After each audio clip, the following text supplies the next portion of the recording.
Bonjour, bonjour chers frères et sœurs. Je suis heureux de vous voir, de voir les noms, de voir les sourires. Eliane, est-ce qu'on m'entend? Est-ce que... Oui, ça va? Tout le monde m'entend? Ah, formidable.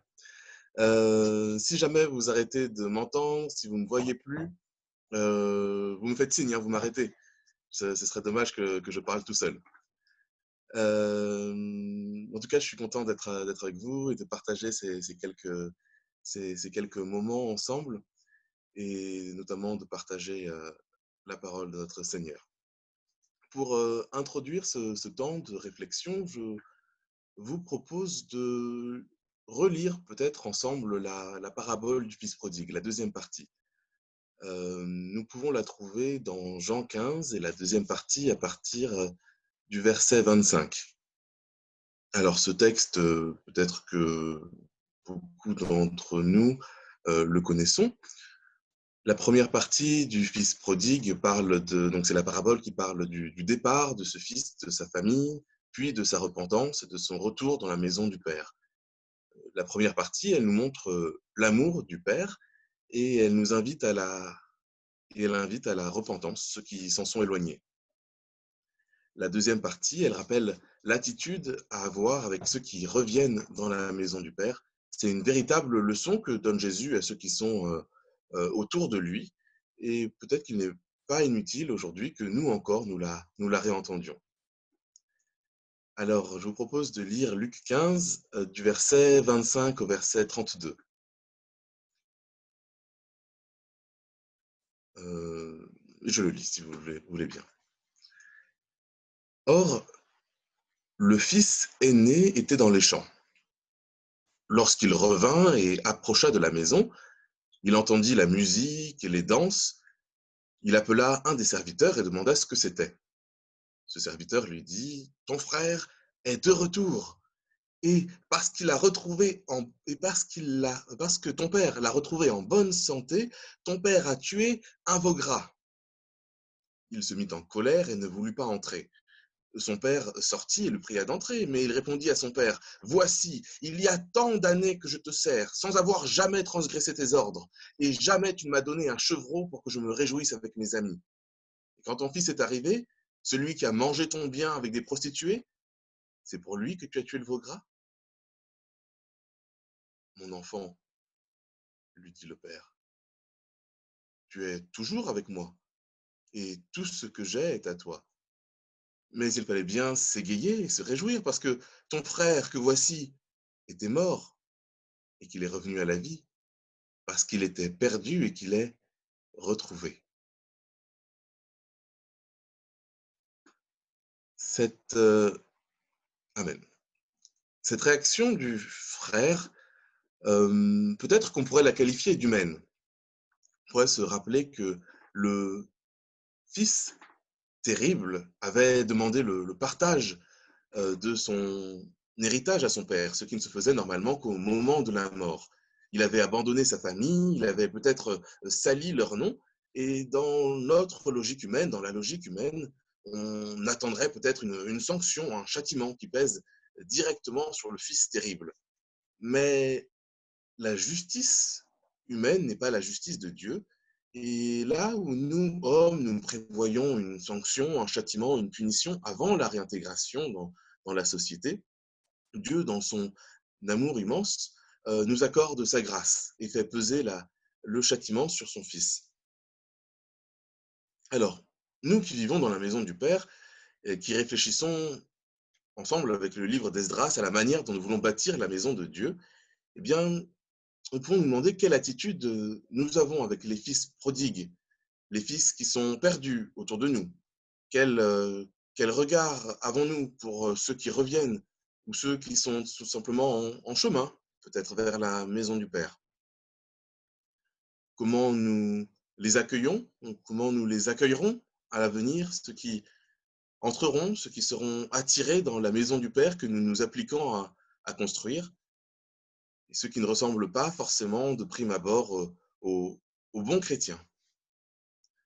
Voilà en fait la question que je voudrais vous poser et ce à quoi je voudrais réfléchir avec vous ce matin. Comment accueillir l'autre, accueillir celui qui ne ressemble pas forcément au bon chrétien? Est-ce que comme le fils dont nous avons lu la parabole tout à l'heure, est-ce que nous refusons l'entrée à la maison du Père de ceux qui sont perdus ou est-ce que nous les accueillons avec amour? Et il me semble que cette question, elle n'est pas si simple que cela. Pour ça, je voudrais que l'on s'attache à 2 caractéristiques peut-être de Dieu, à savoir l'amour d'un côté et la sainteté de l'autre. Ce sont 2 caractéristiques qui se répondent. L'amour de Dieu et la sainteté de Dieu. Et Dieu étant à la fois parfaitement saint et parfaitement amour, il est problématique pour nous, Église, d'être l'un au détriment de l'autre. Avoir l'amour sans avoir la sainteté, c'est peut-être l'acceptation de tout. C'est peut-être au motif que Dieu aime et que Dieu pardonne, oublier quelque part que Dieu est saint. Dire bienvenue dans ce lieu d'amour sans préciser que c'est un lieu de sainteté, euh, ce n'est pas ce que recommande la Bible. Et je crois qu'il nous faut résister aussi à la tentation d'assouplir le message exigeant de l'Évangile, parce que Paul lui-même réprimande les églises dont les membres vivent dans le désordre. Ça, on peut le lire dans 1 Corinthiens 5. Paul appelle à la sainteté au sein de l'Église. Mais en même temps, cette sainteté sans amour, ce n'est pas bon non plus. Non seulement c'est extrêmement triste, mais ça s'attacher à des règles, à des principes pour plaire à Dieu, tout en oubliant que par amour, Dieu le premier s'est approché de nous. Et donc voilà finalement cette presque contradiction. Comment chercher pour notre Église à la fois la sainteté de Dieu, tout en témoignant dans le même temps l'amour de Dieu pour le monde? Alors, ce n'est peut-être même pas une question d'équilibre à trouver, parce qu'on ne peut pas vraiment être trop dans l'un ou trop dans l'autre. Vraiment, est-ce qu'on pourrait être trop dans l'amour ou trop dans la sainteté? Ou est-ce que nous cherchons à être parfaitement l'un et parfaitement l'autre? Et finalement, notre modèle en la matière, c'est peut-être Jésus lui-même. C'est pour ça que je voudrais vous inviter à regarder 2 exemples de la manière dont Jésus manifeste parfaitement et la sainteté de Dieu et l'amour qu'il a pour le perdu lorsqu'il va à leur rencontre. Ce sont 2 beaux exemples de la manière dont Jésus accompagne le chemin vers le Père. Le premier exemple, je vous propose de le trouver dans Luc 19, et c'est l'histoire de Zachée. On a eu, si vous avez une bonne mémoire, peut-être que vous vous souviendrez qu'on a eu une prédication sur Zachée il y a quelque temps, c'était avant même le confinement. Mais elle est probablement encore en ligne et vous pouvez tout à fait la consulter. En attendant, je vous propose de relire ensemble cette histoire de Zachée, Luc 19. Elle est courte, on va lire les versets 1 à 10. 1 à 10, pardon. Jésus, étant entré dans Jéricho, traversait la ville. Et voici, un homme riche appelé Zachée, chef des publicains, cherchait à voir qui était Jésus. Mais il ne pouvait y parvenir à cause de la foule, car il était de petite taille. Il courut en avant et monta sur un sycomore pour le voir, parce qu'il devait passer par là. Lorsque Jésus fut arrivé à cet endroit, il leva les yeux et lui dit: Zachée, hâte-toi de descendre, car il faut que je demeure dans ta maison. Zachée se hâta de descendre et le reçut avec joie. Voyant cela, tous murmuraient et disaient: il est allé loger chez un homme pécheur. Mais Zachée, se tenant devant le Seigneur, lui dit: voici, Seigneur, je donne aux pauvres la moitié de mes biens. Et si j'ai fait tort de quelque chose à quelqu'un, je lui rends le quadruple. Jésus lui dit: le salut est entré aujourd'hui dans cette maison, parce que celui-ci est aussi un fils d'Abraham. Car le Fils de l'homme est venu chercher et sauver ceux qui étaient perdus. Amen. Vous êtes toujours là? Vous m'entendez toujours? Ça va? Ok, je continue. Alors, Jésus va à la rencontre de Zachée, malgré les murmures. Peut-être qu'on a dit, mais qu'est-ce que tu fais, Jésus? C'est pas sérieux, c'est pas sage.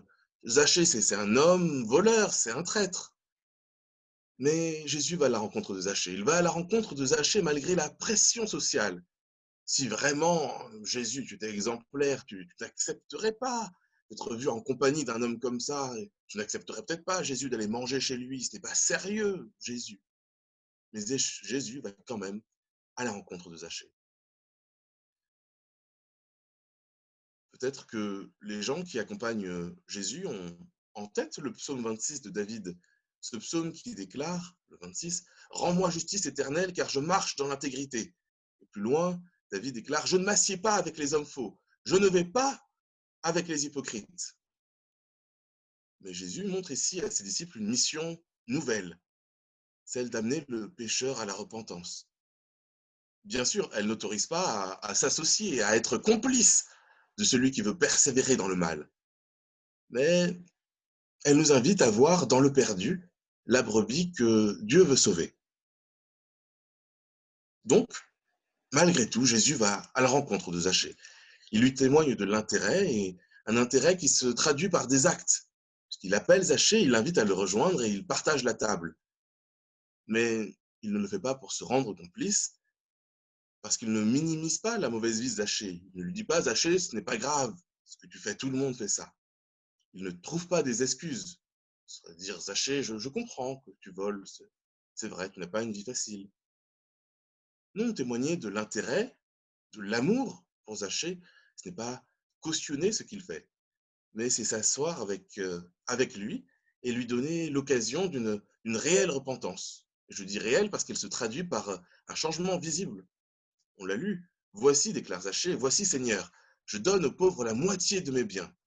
Et si j'ai fait quelque tort de quelque chose à quelqu'un, je lui rends le quadruple. N'est-ce pas merveilleux ce changement chez Zachée? Et nous? Et nous alors? Quand avons-nous pour la dernière fois témoigné en acte de l'amour de Dieu? Et qu'est-ce que nous faisons alors, nous, des Zachées qui sont autour de nous, des trop petits, des trop loin peut-être, qui seraient pourtant prêts à accueillir Jésus chez eux, si seulement Jésus pouvait passer à côté d'eux, si seulement Jésus pouvait venir à leur rencontre. Le deuxième exemple que je voudrais vous proposer, c'est celui de Jésus et de la femme samaritaine. Celui-là, on le trouve dans Jean 4. Et nous connaissons peut-être l'histoire, sans forcément tout lire parce que c'est long, mais je vous inviterai à le faire à la maison parce que c'est un texte merveilleux. Je vous propose de lire les versets 7 à 11 au départ. Jean 4, versets 7 à 11. Une femme de Samarie vint puiser de l'eau. Jésus lui dit, « Donne-moi à boire. » En effet, ses disciples étaient allés à la ville pour acheter de quoi manger. La femme samaritaine lui dit, « Comment? Toi qui es juif, tu me demandes à boire à moi qui suis une femme samaritaine? » Les Juifs, en effet, n'ont pas de relation avec les Samaritains. Jésus lui répondit, « Si tu savais quel est le cadeau de Dieu, et qui est celui qui te dit « Donne-moi à boire », tu lui aurais toi-même demandé à boire, et il t'aurait donné de l'eau vive. Seigneur, lui dit la femme, tu n'as rien pour puiser, et le puits est profond. D'où aurais-tu donc cette eau vive? Nous voyons ici que Jésus bouleverse les codes de son époque en s'adressant à une femme samaritaine. Et la Samaritaine est la première étonnée, et les disciples le sont aussi au verset 27, parce qu'on lit là-dessus, arrivèrent ses disciples, et ils étaient étonnés de ce qu'il parlait avec une femme. Toutefois, aucun ne dit, que lui demandes-tu ou pourquoi parles-tu avec elle? Jésus aborde cette femme, pas d'abord pour la condamner de ce qu'elle a eu plusieurs maris, et que l'homme qu'elle vit avec elle n'est pas le sien, mais pas non plus pour lui donner, pardon, un enseignement sur le lieu où elle doit adorer, pas même pour lui dire, regarde d'abord, en premier lieu, je regarde, c'est moi, je suis le Messie. Il aborde pour parler de ce qu'elle connaît. Et non seulement pour parler, mais pour même lui demander de l'aide. Donne-moi à boire, dit Jésus. Et parce qu'il s'intéresse à son monde à elle, à sa préoccupation, l'eau pour puiser le puits, l'eau à puiser, le puits de ses ancêtres, eh bien l'échange peut se faire pas à pas, pour parler de sa situation personnelle, son passé, son mari qui n'est pas son mari, puis pour parler de questions de foi, la montagne où l'on prie, pour arriver à l'essentiel, je suis le Messie que tu attends.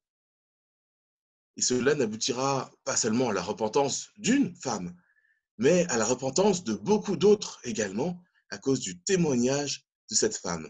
Ça, on le voit dans Jean 4, verset 39.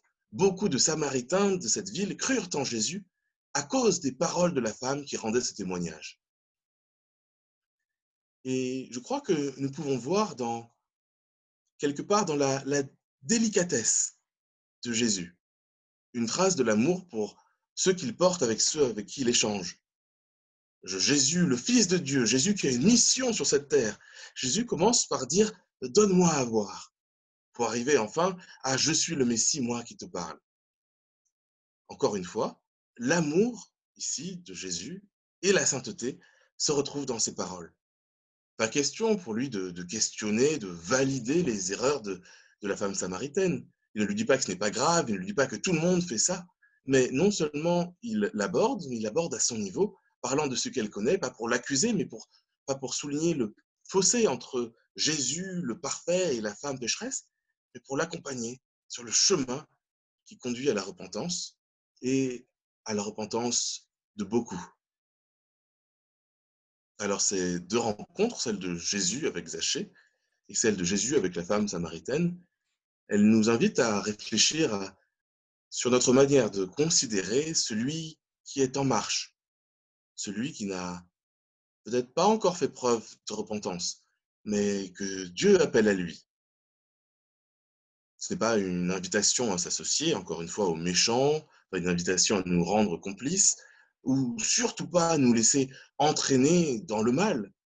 Ce n'est pas une question de trouver des compromis, de compromettre notre foi. Il s'agit de accompagner, peut-être avec amour, et tout ce qu'implique l'amour, la patience peut-être également, d'accompagner dans la sainteté, avec tout ce qu'implique la sainteté, d'accompagner le cœur qui est en recherche sur le chemin de la repentance. Alors, on peut se poser peut-être la question, à titre individuel, et peut-être se poser la question de ce que nous voulons devenir en tant qu'Église, sur le chemin que nous voulons prendre. Avons-nous suffisamment d'amour déjà pour aller à la rencontre de celui qui est différent de nous? Suffisamment d'amour pour partager l'amour de Dieu à celui qui, quelque part, peut-être le recherche sans forcément être sur le bon chemin? Est-ce que nous accordons suffisamment de valeur à la sainteté de Dieu pour ne pas nous perdre nous-mêmes, pour ne pas nous laisser aller au compromis, pour ne pas nous laisser aller à juger tolérable ce qui ne l'est pas?